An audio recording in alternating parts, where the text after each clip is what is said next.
wasn't too many years ago that we were about 3 million people in this region. Now we're at 6 million. And the projections, working with all the planners in in your department here and all the municipalities across the region, we're going to add 1.5 million people by 2050 and 1.1 million jobs. So when you think about that, Fairfax County alone is slated by 2050 to add 200,000 people. That's more than the city of Alexandria right now will be added to Fairfax County.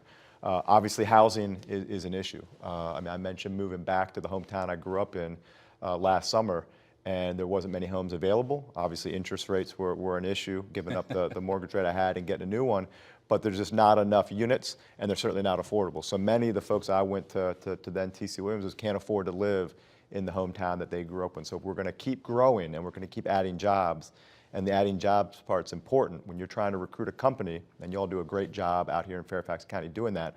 One of the first things they'll look at is, one, do we have the workforce? And we do. We've got great colleges, great high schools.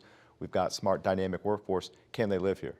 And is it going to be affordable? So that's a big issue that the council's working on, in addition to the other issues that I mentioned.